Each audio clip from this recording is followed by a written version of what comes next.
Hello, friends, and welcome back to another episode of Conservation Stories. This is a podcast that is sponsored by the Sand Hills Area Research Association, SARA, as we call it, which is less of a mouthful. And I'm your host, Tillery Timmons-Sims. Today, we have with us Taysha Williams from the Innovation Hub at Texas Tech. Taysha, thanks for being here. Yeah, thanks for having me. So excited to have you here and to introduce people that do not know about the Hub. It's a great place. It's a great place. Yep. So give us a little bit about background on you. And all right, so on me, let's see. So I'm from Central Texas. Okay. Grew up, was an Army brat, right? So, but we landed in Fort Hood, Killeen, Texas. Yep. So grew up and was raised there, went to school, undergrad at University of North Texas in Denton.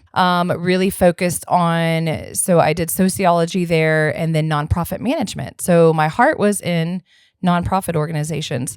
So right out of college, started worked about 15 years in nonprofit. And then good old agriculture brought us here because my husband is in agriculture. Okay. So he currently works for Bayer Crop Science. Okay. So great place to be, Lubbock, for all things ag. Absolutely. So I followed him here and then was blessed to move on to Texas Tech. And so when I first got the job at the Innovation Hub, which is entrepreneurship, was wondering, well, how do I fit nonprofit skills to entrepreneurship? Come to find out, it goes hand in hand. So full circle, and maybe we'll get to that later, kind of what I'm doing now. But working with entrepreneurs is what we do at the Innovation Hub. Yeah, and I know about the Innovation Hub because I have a friend that helped kind of establish all that, Sabah Nafis, which people may be familiar with. She's now, oh my goodness, she's won one of those Tech alumni, astounding alumni awards, and she's just star. Whoa, oh yeah, absolutely. She's just amazing, and has done a lot of work in startup, helping people with startups. And we are excited to have you because we want to help foster that because we need that, right? I mean, like we need it in our small towns. We need to be fostering that sense of like, what else can we do? Sure. How can we diversify our economy as we're running out of water, or how can farmers diversify on their farm? And so I'm glad that you're here and excited. I also, one of my closest and dearest friends, Sarah Burnett, has been through the Hub. Oh, yeah. And remember that conversation the day that we came up there and looked at her product that she is now in the middle of getting the phase 2 grant, it was a very, very difficult grant to get. And she got the first phase of that and now is moving into phase 2, which is super exciting that she's getting to really expand looking at the production of that product. So yeah, I'll never forget the day she walked in. She had her innovation in her hand and she's like, my business is fine, but I've created this thing. And I said, that's what we do here. We're going to make that and go into the market. And she was like, oh, I said, so you're an innovator. You know that, right? Like you're an innovator, an entrepreneur. And she's like, oh, okay. So we did it. So we awarded her some money. Yes. Spent the year mentoring her through that. And she's incredible. She was actually sharing her story yesterday in our office. Yes. I mean, it's pretty exciting that she was there at that 1 million cups. Is that what's called? 1 million cups. Yeah. Talking about that. So tell us, the Hub is on the campus. It's like 4th Street, like close to Roses for people that are here, right? Yeah, I always explain it. It's on the plot of land in between Sonic and Roses. There you go. The Health Sciences Center. Yeah. So right there between Texas Tech Parkway and Quaker. Yes. Plot of land for a reason because that is going to be Research Park. So we are the Innovation Hub at Research Park. So one of these days we'll have a full growing ecosystem out there with different buildings and really I didn't know. That's awesome. That's the idea. The plan. Yeah, that's the plan. Innovation Hub is the first building, and it's been there for I've been there 8 years. Okay. So I was one of the first program directors there. And so I've seen it grow from the very first program that we've had until now. So we've launched 45 startups through our accelerator program there. But the whole concept around it, and it's supported by Texas Tech University, of course, and then the Lubbock Economic Development Alliance. Okay. Could not do this without their support in Market Lubbock. And our charge is to create jobs and grow the economy. And we do that through entrepreneurship and innovation. So not only do we work with students, faculty, research from the university to commercialize it, take it off the bench into the market. But we also work with community entrepreneurs in the sense that we're wanting to create new things. So innovation. We want that best new idea, whatever they're developing, we want to help them through the process. We do that in so many different ways, from ideation. So we've got programs where you can come in and just share your best idea. We've got t-shirts and music and a party-like atmosphere to think about entrepreneurship in a fun way, and just develop your ideas and be creative. And then we've got programs with real seed funding to develop, prototypes. To actually take, okay, now I have an idea, let's build something around it. And then we've got our accelerator program, which is seed funding and mentorship. It's a year-long program. We're in cohort 8, getting ready to graduate cohort 8. There's 13 teams now, companies, right? That's exciting to say. They've moved in this year from teams to companies that will be graduating in April, and then we'll bring on cohort 9. So so let's start with the first program that you mentioned. So let's talk a little bit, expand on each one of those things, because I was there not last week, but the week before, and sat in on one of your programs and I actually just this morning used information I learned there. There you go. I was getting coffee today. Perfect. Yeah. So we'll start with ideation. So in ideation, we've got about, I would say 5 or 6 programs. And these are just early stage ideas. You could walk off the street and say, hey, I've got this big idea. It's funny because when people know where I live, they find me on the street and it's like, hey, can I tell you about my idea? Church, school, all the things. Or and me who calls and says, hey, good idea. Exactly. I got the next big idea. I'm like, yes, you do. Let's work on it.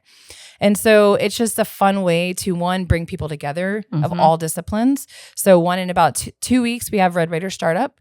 We are hoping to have anywhere between 100 and 200 people from the community, students, high school students, come together, throw ideas out, form teams around it, and just work together with strangers to build and be creative. It's so fun. I mean, there's everywhere. They're writing on the whiteboards everywhere.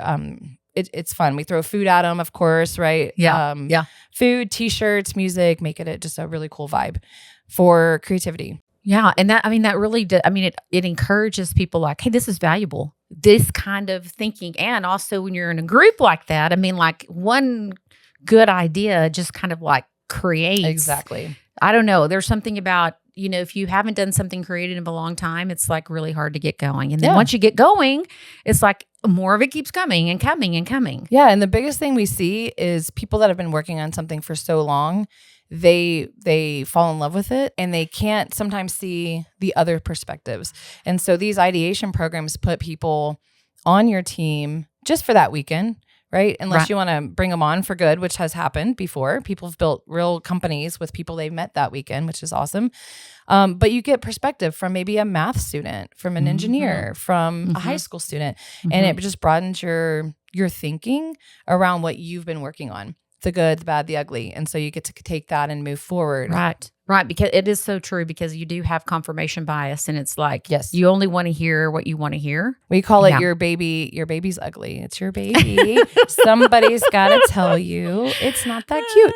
Yes. We love you, but you got some work to do. I know. I had a friend who used to say, she would just say, oh, what a baby. Yeah. It's somebody's got to tell you the truth. Yeah. Yeah. And then the second stage, so that's my favorite stage. It's like a large funnel. We always talk about the entrepreneurial funnel at the Innovation Hub. The first stage is large. Everybody walks in, they come in, excited, work together, and then it starts narrowing in. It's like, okay, whose idea are we going to move forward? Who wants to try this? Is it viable? And so the second stage is commercialization, and that's the program you saw. That's where we're really teaching these teams to fall in love with the problem that you're trying to solve. If you don't have a problem that people care about, they're not going to care about your product. You're not going to get it to the market. You got to find a product market fit. So that middle of the stage is our commercialization programs. We do that with the National Science Foundation I-Core program, all around customer discovery. So we teach them how to go talk to potential customers about the problem, not the solution. And we try to get them thinking, outside the box where they fit in the marketplace. The best part about this is recently we've gotten a big partnership with what's called the West Hub. And so that is a consortium of universities in the West. So we are probably the far west, but we fit in. So Colorado, UCLA, UC Santa Barbara, USC, all of those. So we are in a consortium where we share grant funding to support this program. It's huge for Texas Tech. So that's happened in the last year. Wow, that's exciting. That's exciting. And then once they go through, they validate. So you got ideation, validation, then the funnel gets even smaller and we start spitting out startup teams, which can turn into companies. So once you get to that accelerator phase, you get $40,000. It's really great. Wow. A team of industry mentors. We have 72 mentors right now. That is what's so cool right there. Oh yeah. And that's the cornerstone of everything that we do. Even in ideation, they'll work and have office hours with them. And yeah, because this is like patent attorneys and and business people that have been in business for years or people that have been in venture capital. I mean, like it's all kinds of people that you accountants. I mean, it's people that you need to really be looking at you to help actually make it successful, because I know that small businesses don't have a great track record. Isn't like a lot of them don't survive, and I know just from my own experience, it's like you just like throwing something against the wall until something sticks. You can't really, a lot of people can't afford to do that. Right. And that's just like you're really just helping people narrow their focus. Exactly. And it's amazing to me it's amazing for me because as the director of the hub, I can't have knowledge in all of those areas. It just don't, I don't understand the research a certain way, or I'm not a patent attorney. So those are my champions. That's my team, 72 of them. And we keep adding different expertise. And so in a year's time, you get, not only seed funding, but we set up milestones for you. So if you don't know what to do, we're going to show you and walk you through. And you got a team of mentors that you can just confide in. And we start every mentor meeting with what keeps you up at night. And they get to just share, I'm worried about this, or a partnership issue, or I need more money, or whatever it is. And the mentors use their connections and their expertise to get them through that. Wow. That's so valuable. It really is. I think it's more valuable than the $40,000. I know. I think it is too, because that's the thing that's going to make it last. Sure. Yep. Is that kind of, people being willing to give that kind of advice. Yeah. Wow. So what are the kinds of companies? Are they all the same thing, or are they all different, which is even more fun and challenging at the same time, right? So we've got in the 13, we've got some that are faculty-led teams, so straight from the lab. Okay. Commercializing. We've got some that are from the community that just, are working on different agriculture. We've got healthcare. Oh, wow. We've got healthcare devices, we've got therapeutics. Last year we had one that was she was a student, she's now graduated, but that was doing cell phone design cases, right? Oh, yeah. And so I was like, well, that's not so innovative, right? But she came to us and she's like, hey, I like started posting on TikTok. I got kind of TikTok famous, right? And now orders are coming in and I don't know how to sustain this. So we're like, you know what? You need help, right? So we put a team of mentors together. We got her going and she's killing it. So wow. It could be anything, but we really want to separate ourselves from the small business, restaurant or plumbing business or things like that. It's something that's new and innovative. Right. Because you and I met a couple of weeks ago to talk about a couple of different ideas. I have one, which is something that people are doing in other places, but no one's doing here. Right. And then the other is something that no one's doing. Yes. Right. And that takes a different mindset, because you've got to go figure out, one, if it's going to work, you got to build it, you got to test it. Right. And then you've got to put it out in the market, find a product market fit. So there's a place for both innovative startups and small businesses. It's just, and business concepts are the same. Right. But when you're talking about an innovation, it's new and you got a lot, you got a lot of do you have any data to share as far as like, okay, we have created X amount of companies. You said a while ago, what did you say? How many? 45. That's launched from our accelerator. We're going to bring in 12 new ones. So, and then collectively, we also have, speaking of data, so I'll spit this out, but it's for the large innovation hub population. So we've got members and tenants. And so tenants can have office space, lab space. And so we also count those metrics because they're utilizing resources and mentorship. And then members can come in and use our space, co-working space, all of that. So the metrics that I'll spit out here in a second are collectively through the startup companies, our members, and our tenants. Okay. And so collectively since 2017 have launched 591 jobs. And that's huge for us. There you go. That was the number I was wondering about. Wow. It's huge for us because that is exactly what we're trying to do. Yes. They've also raised $89.2 million in capital.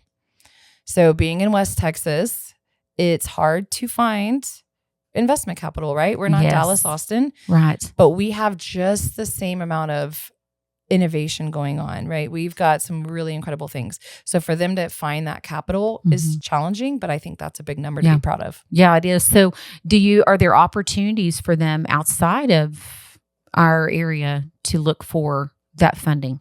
Sure. So there's, part of my job is build relationships with those venture capitalists, angel investors from all over. So we have a lot of different ways that we try to bring them in for demo days and host them and just really showcase what they're doing. And so I work a lot with them over the year to get ready for investment. And then once they graduate from our program, we try to send them to other accelerators across the country, get them in front of venture capitalists. I mean, I get calls all the time. It's like, who's in your portfolio? So I'm always ready to spit that out and share what I can with them. Right. So it's hard. Raising money is really, really hard. And that's, I think for me, watching them is probably the hardest part of it. Right. And then become sustainable, find that customer base and keep building it. Yeah. But one thing is, another challenge is keeping good talent here, right? Yes. We want to grow them.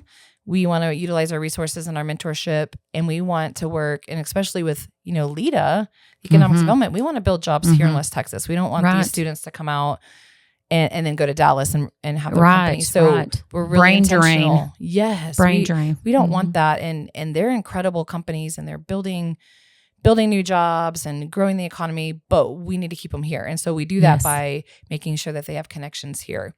They can get customers here. They work with corporations here. So a lot of my job is industry connections and partnerships. And that's like that. Awesome. Yeah, I was not aware of that. That's really great because, you and I have discussed, in the past, how do we connect our little rural communities that are so vital to the economy of Lubbock, but they're hurting badly. And how do we help them, innovate in their own communities and keep their students there? And, I know, and we talked a while ago, and I think it's something we still need to work on, right? Yes. But doing a little, rural tour, right? Yes. And showing what innovation thinking is, because I talk to my husband all the time and about this. He works with farmers all the time, and he's been in different agriculture jobs, and he's actually been on the farm and been in a vineyard and all of these things. And he's like, man, every day is like, I have an idea because something's not working. So imagine how many farmers have these ideas, right? But they're trying to make a living. How are they going to develop it? So we can partner and show them, hey, we've got these smart students that can do it for you. Yes. Let's partner. Yes. And let's get these innovations to life that are changing the way that we do farming and business. Yes. And I think that would be a fabulous project for us to follow up on, because those students are out there, they're those, FFA or 4-H students that need that senior project. Yeah. Oh yeah. And they can come in and learn, how to do this and then do it with the farmer, on behalf of the farmer.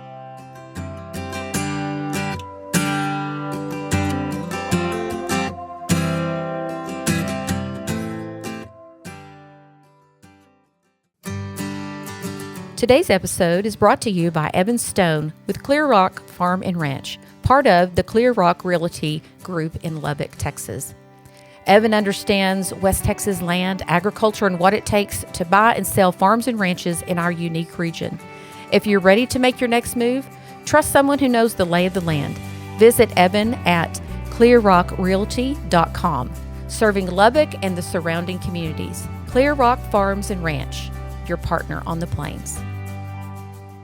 Yeah. And it's amazing how many students I meet that just in a normal conversation is like, oh yeah, I built an app last night. Or, oh yeah, I built a robot that does. And I'm like, what? What did you do last night? But they're just doing it for fun. But you put them for good, put them with them.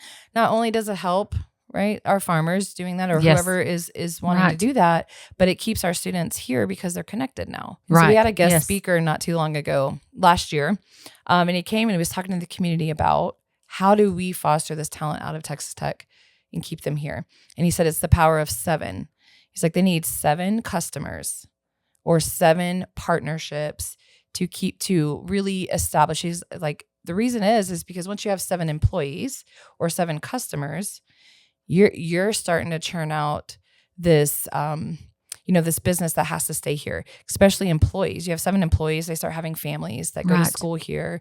They start establishing a church community. Yeah. They start, and then they build their lives here. It's hard to move. Right. So Right. 7 customers, 7 employees. And so we just charged our audience, Yeah. hey, let's support them on that. Wow. Yeah, that's something that as a community that we can do. Yeah. Be one of those 7. Sure. Yeah. So how do someone that somebody wants to know what are the innovations that are coming out of there? I know one of the first one was Braxley bands. Oh, yeah.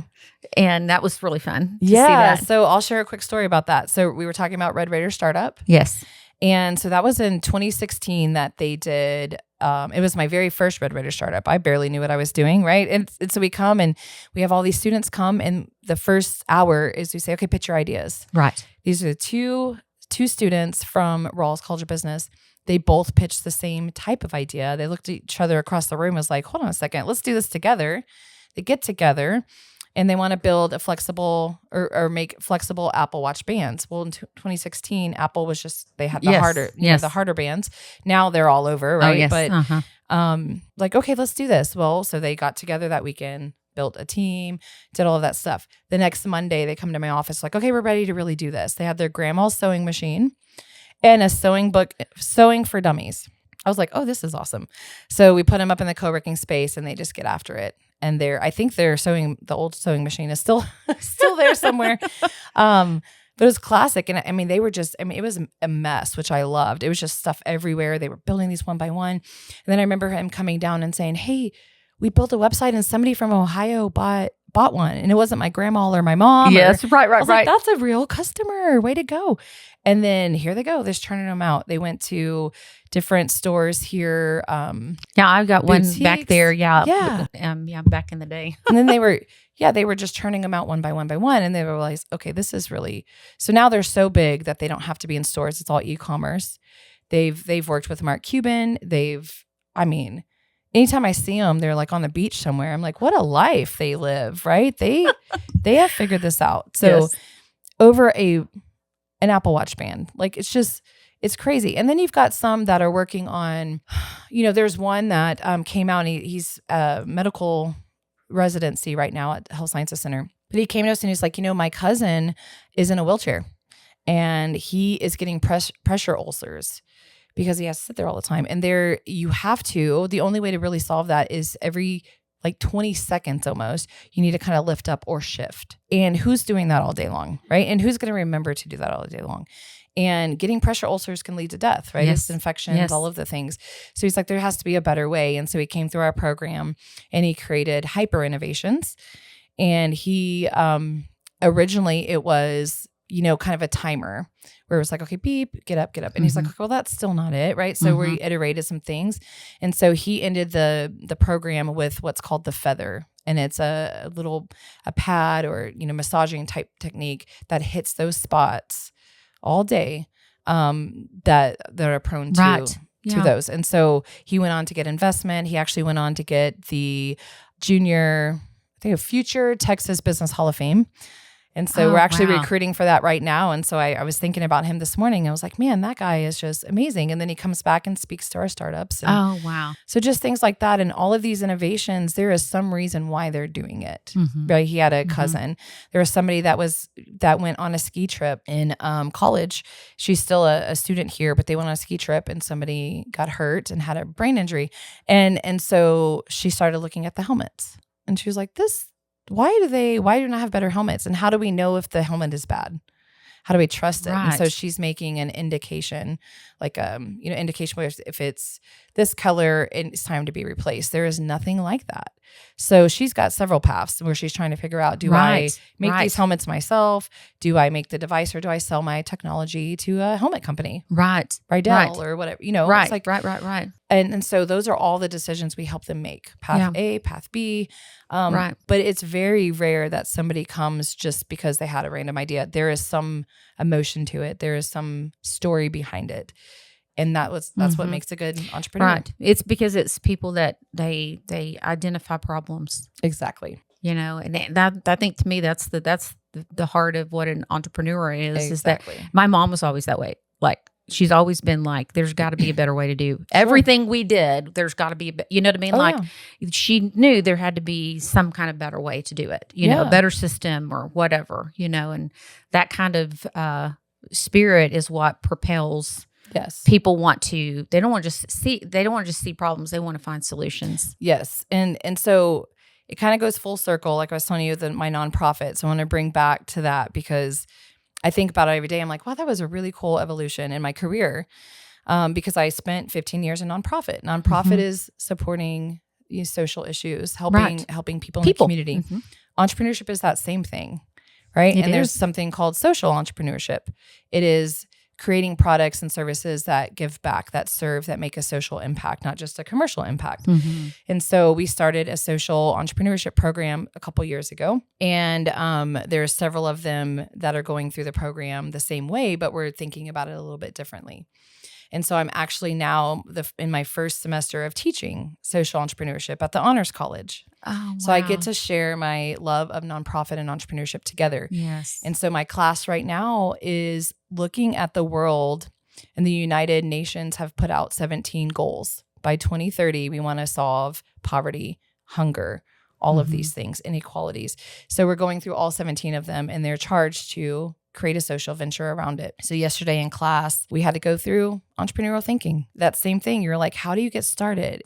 You're solving a problem. You want to do that, but how do you do that? Right. And so they just went through several exercises on how to do that. Mm-hmm. And they're just looking at me like, well, how do we solve poverty with an entrepreneurial venture? It's like, well, you're not going to solve the whole thing, but you're going to solve something, right? And so that's the same thing with entrepreneurship, whether it's a product or something. It comes from a need or a passion. Mm-hmm. So it's really fun to watch that full circle. Yes. And social entrepreneurship is such it's unique. But I also think the entrepreneurial mindset can go, whether you're doing social issues, whether you're even in business right now, small businesses should think like an entrepreneur. The entrepreneur thinking. Oh, absolutely. And I mean, in nonprofits should think like that. Yes, absolutely. One of the things that we've have been doing over the last, since we've been going for about a year, we, as a nonprofit, you generally raise funds. Mm-hmm. And we are like, that is like not in our mission. Mm-hmm. Our mission does not anywhere say we will spend half of our time raising funds. So what can we do to be sustainable? And, we worked with Texan by Nature, who has a really great, they don't really have fundraising events. Of course they have this foundation board, this amazing board, you know what I mean, of all of these families, 9th generation Texans, but generally they're like, well, we do a project and then, we add our cost of running it, and so what we've been doing is say, okay, what are projects that fit within our mission that the industries that we are involved in need? How can we then put together a project and go to them and say, this will benefit you.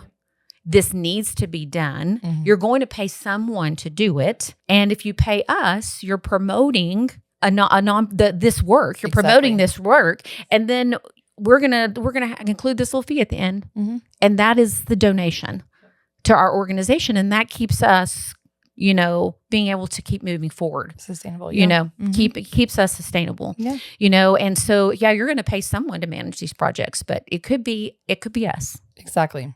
It could be us. Think like an entrepreneur always. Yes. Exactly. I even tell my kids that. I'm like, because they watch my work, right? And they're just like, well, how would I solve that? I'm like, I don't know. Think like creatively. Think like an entrepreneur. That's always my answer. Yes. I'm like, just think outside the box. Think big. Yes. And I feel like sometimes people have looked at Lacey and I and go, what? And I'm like, we have a lot of gall. Yeah. I mean, we're just like not afraid to ask, Yeah. and not afraid to, say the spicy comment. You never know. You know what I mean? Sometimes it's just the right thing, And so, like now, one of the things we're doing, project management, is with NASA. And so, at the beginning of March, we will be at Commodity Classic, and we will be at the NASA booth. That's great. And we'll be representing their ag program, and we are just super excited. And who would have thought a year ago, And then we ran a project back in the fall of last year, and helped raise awareness with some partners about our energy lack of energy waste regulations, and sensible. And these are people in the ag industry that are saying, in the oil industry, they're saying these regulations make us look bad. Because everybody thinks that this is what we're doing, and we're not going to do this, but it's making all of us look bad. And so, those are the kind of things that I feel like that Lacey and I both have that kind of mindset of like, we see things that need to be done. Let's do them, but we can't do them without having partners to help further that work. Sure. Yeah. The entrepreneurial mindset, well, there's something also called entrepreneur, right? While you're working in your job, whatever it is, you could be innovative, an entrepreneur mindset. It goes in everything that you do. It's grit, it's determination, it's focus, it's creativity. Never heard that word before. Yeah. I might have just made it up. I don't know, but it sounds good. I don't know, but I like it. Yes. But if you think like that in every area of your life, you're going to try new things and be bold. And I think, I was talking to a group the other day, because Lemonade Day is coming up. Yes. Right. And that's something for the younger generation, right? And that's a big deal here. And watching these kids think like entrepreneurs, just imagine what they're going to do at an early age. They're not jaded by what's not going to work. Right. They try it all. Yes. So when we work with these younger, we have programs just for fun over the summer, Shark Tank Junior. Oh, how fun. And you teach the entrepreneurial mindset, and they're thinking so big because they haven't seen things not work before. And that's, I told my class yesterday, I was like, it's like childlike faith, right? Don't think about what won't work. Think about what could work and then work backwards, Right. And they're like, oh, okay. Because they were thinking, well, that would never work, so I'm not going to go down that path. I'm like, you don't know. Well, and also too, you get to catch kids at a time to say failure is as good as success. Yes. Like when you're looking at a startup, something that's not going to work, no is as good as a yes. Yes. If you do it, we always say fail fast. Yes. So right. You want to do it quickly. Do it quickly, move on, learn, and try something else. Yes. And so the best thing I can say about that is the entrepreneur mindset is so deep, and these programs that we have at the Innovation Hub teach you to be an entrepreneur. We know, and our funders know, not all of them are going to come out and work. Right. Some of them haven't even made it through the program over the course of the years, right? It's just because they're like, okay, well, I'm at a stop point. I'm not going to take your money anymore. We're going to try something different. Right. Some of them have gone on for the next year and then failed because they can't find that product market fit. And that's okay. I got a call last year from one of them that went through the first cohort. And he's like, you remember that company we tried to launch, that didn't work. He's like, but I've gone to create 4 different companies. I've worked for Google, Marvel, and Microsoft in Los Angeles. He's like, I am now in my 4th company. We just closed a $500,000 deal. And I have created an endowment at Texas Tech for students to have this opportunity. So I want to come and speak to them. So I brought him in and talked to him. And he's like, if it wasn't for that program, I wouldn't have known the steps to do. Right. And so it just, you just try. And so he failed fast. He learned. And then the other day I'm flipping the channels, and one of the startups that we worked with was on Shark Tank with a new idea. Like, you've got to be that. I'm like, that's Jared Steele. What is he doing? And so I text him. I'm like, are you serious? He's like, oh yeah, I started something new. I'm like, okay, like it was no big deal. So they go on to do amazing things, whether it's the one they started with or not. It is It's just the mindset and the connections. And some of our mentors keep up with them long term. Wow, which is really great. That's amazing. So the hub also has like spaces where people can work, and you've got several folks that are in there. Renters, they're renting space. Oh, yeah. Renting office space, lab space. We even have something called incubators. So it is an incubator. That's what we call the hub, because it's baby companies that grow, stay warm, and we, foster them. And then when they're ready to survive on the outside, they move out, and then we foster new companies. But we have an incubator inside the incubator. So we have one space that is paid for by the Health Sciences Center, and it's called One Health. So it's for anybody working on the space for life sciences. We want to put engineers and medical students together working on projects so that we can get those synergies. So we've got all kinds of things going on, but you can come in and drop in for a day. Come out, you can come in, you could be from out of town and come in and need a space to work. So it's all of that. But the biggest thing is the synergies. So I always take meetings like with you the other day outside of conference rooms as much as possible, because people walk by and I'm like, you have to meet them. Hey, stop for a second. Can you talk to them? And every single time it's that. We have coffee and popcorn and all the things to get people out of their offices working together, and they become family, and they rely on each other. Yeah. That's really exciting. It's a neat place. Yeah, it's wonderful. It is. Very blessed to be there. Sometimes I'm like, what am I? These people are smarter than me. Most of them are, and they're doing incredible things. And I just sit back and watch. Somebody has to be the cheerleader. That's my job. Somebody has to be the cheerleader. Yeah. And be like, keep doing it. Keep doing it. Keep doing what you're doing. I don't understand what you're doing, but I will help you. Right. Well, let's keep talking about, how we can expand this into how Sarah can help you, as in our nonprofit, expand it into other areas. That would be absolutely fun. It would be amazing. There's so much we can do. Yeah, it sure would be. Well, tell people how they can just drop by the hub and check it out and see what it's about, or what's the website that they can go to? Yeah, so just go to the Innovation Hub at ttu.edu. Okay. And you can see all of our programs from the ideation, commercialization, and acceleration. We've got once a month, 1 million cups. First Wednesday of every month at 9 a.m. You could pop in and just hear entrepreneurs to share their story. It's a good way to start. Pop in anytime. We'll give you a tour. But we have funding available. So if you are sitting there with the next big idea, give us a call. We're looking for... Awesome. You're recruiting right now. We're recruiting right now. Yep. And then we have guest speakers coming in. So there's a place for you no matter what stage you're in. So just come on by. Awesome. Well, thanks. Thank you. Thanks Appreciate for having it. Appreciate it. Good to see you.